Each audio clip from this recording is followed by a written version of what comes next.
Amrit noni presents. Already ಗೊತ್ತಿತ್ತು ಇದೊಂದು ಅಷ್ಟು ಸುಲಭವಾದ ಪ್ರಾಜೆಕ್ಟ್ ಅಲ್ಲ ಅಂತ. ಯಾಕಂದರೆ ರಿಕ್ವೈರ್ಮೆಂಟ್ಸ್ ತುಂಬ ಇದೆ ಆ್ಯಂಡ್ ಪ್ರಿಪ್ರೇಷನ್ಸ್ ತುಂಬ ಇದೆ ಆ್ಯಂಡ್ ತುಂಬ ದೊಡ್ಡ ಬಜೆಟಲ್ಲಿ ಮಾಡ್ತಾಯಿದ್ರು. ಇವಾಗ 2 ಕೋಟಿಲಿ ಸಿನಿಮಾ ಮಾಡಿದ್ರೆ 2 ಕೋಟಿ ಸಾಲಲ್ಲ, 100 ಕೋಟಿ ಮಾಡಿದ್ರೆ 100 ಕೋಟಿ ಸಾಲಲ್ಲ. ಆ ರೀತಿಯಲ್ಲೇ ನಾವು ಏನು ವಿಷನ್ ಅಂದ್ಕೊಂಡಿದ್ದೀವಿ, ನಮ್ಮ ಬಜೆಟ್ ದೊಡ್ಡದಿದ್ರು ಅದರಲ್ಲಿ ಹೇಗೆ ಮುಗಿಸ್ಬೇಕು ಅನ್ನೋದೇ ಒಂದು ತುಂಬ ದೊಡ್ಡ ಚಾಲೆಂಜಾಗಿ ತೊಗೊಂಡು ಮಾಡ್ತಾಯಿದ್ದೀವಿ. ಸೊ ಪ್ಲಾನಿಂಗಲ್ಲೇ ಸ್ವಲ್ಪ ಟೈಮ್ ಜಾಸ್ತಿ ತಗೋತದೆ. ಬಟ್ ಏನೇನು ತೆಗಿತಾ ಇದೀವಿ ಔಟ್ಪುಟ್ ಎಲ್ಲ ತುಂಬ ಚೆನ್ನಾಗಿ ಬರ್ತದೆ. We are very happy.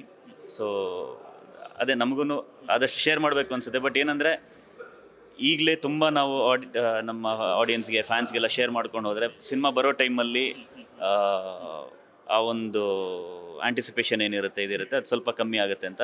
And of course ಫ್ಯಾನ್ಸ್ಗೊಂದು ಇರುತ್ತೆ, ಏನು ಪ್ರಮೋಟ್ ಮಾಡ್ತಾ ಇಲ್ಲ ಫಿಲ್ಮ್ನ ಅಂತ. ಪ್ರಮೋಟ್ ಮಾಡೋ ಟೈಮಲ್ಲಿ ಖಂಡಿತ ದೊಡ್ಡದಾಗೆ ಮಾಡ್ತೀವಿ. ಯಾಕಂದರೆ ನೀವು ತುಂಬ ಸಿನಿಮಾಗಳು ನೋಡಿರ್ತೀವಿ. ಕೆಲವು ಸಿನಿಮಾಗಳು ಲಾಸ್ಟ್ ರಿಲೀಸ್ಗೆ 2 ದಿನ ತಿಂಗಳು ಮುಂಚೆ ಬಂದ್ಬಿಟ್ಟು ದೊಡ್ಡದಾಗಿ ಪ್ರಮೋಟ್ ಮಾಡಿ in a big way they make an impact.